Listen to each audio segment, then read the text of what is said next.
Karl नाम का एक कैटरपिलर बहुत ज्यादा क्यूरियस था। उसे हरे भरे जंगल में घूमना बहुत पसंद था। हर पत्ता, हर फूल, हर टहनी कार्ल के लिए एक नया एडवेंचर था। वो एक पत्ते से दूसरे पत्ते पर रेंगता रहता। उसके छोटे छोटे पैर उसे इस खूबसूरत दुनिया में लेकर जाते। एक दिन धूप में कार्ल एक रसीले पत्ते को मजे से खा रहा था। उसने देखा कि एक लेडीबग घास के एक तिनके पर रेंग रही है। हेलो, कार्ल ने जोर से कहा, जो हमेशा नए दोस्त बनाने के लिए तैयार रहता था। लेडीबग ने वापस हाथ हिलाया और अपने रास्ते चली गई। कार्ल ने अपना पत्ता खाना खत्म किया और जंगल के एक नए हिस्से को एक्सप्लोर करने का फैसला किया। वह पहले कभी इतनी दूर नहीं गया था।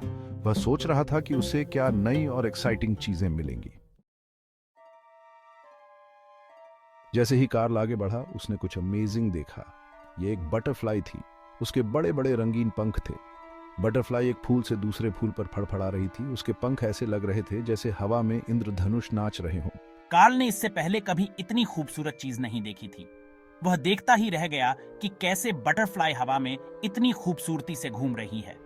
उसे आश्चर्य हुआ कि इतनी छोटी सी चीज इतनी सुंदर कैसे हो सकती है। मैं ऐसा कैसे बन सकता हूँ? कार्ल ने खुद से धीरे से कहा।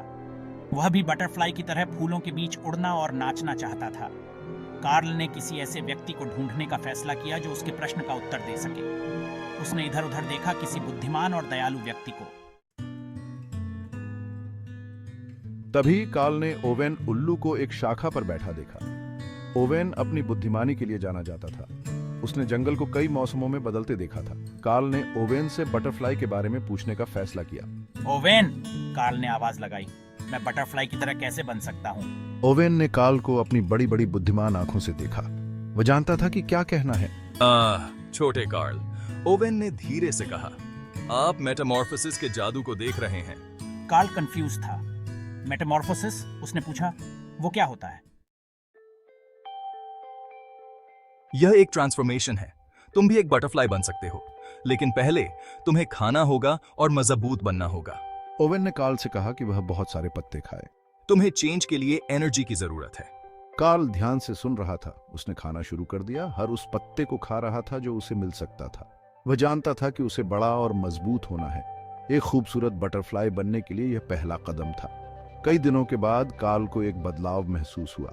उसे थकान महसूस हुई। वह जानता था कि यह अगले कदम का समय है। अब छोटे कार्ल, तुम्हें एक कोकून बनाना होगा। जब तक तुम बदलोगे, यह तुम्हारा घर होगा। कार्ल ने अपने चारों ओर एक रेशमी कोकून बनाना शुरू कर दिया। वह खुद को अंदर सुरक्षित और आरामदायक महसूस कर रहा था। वह जानता था कि वह एक बड़े बदलाव से गुजर रहा है। वह अपने कोकून के अंदर धैर्यपूर्वक इंतजार कर रहा था। एक सुबह कार्ल को एक धक्का महसूस हुआ। उसने तब तक धक्का दिया जब तक कि कोकून टूट नहीं गया। कार्ल बाहर निकला, लेकिन अब वह कैटरपिलर नहीं था। कार्ल के पास सुंदर रंगीन पंख थे, बिल्कुल उस बटरफ्लाई की तरह जिसे उसने देखा था। वह हैरान था। उसने अपने पंखों को धीरे से फड़फड़ाया और हवा में उठ गया। वह उड़ रहा था।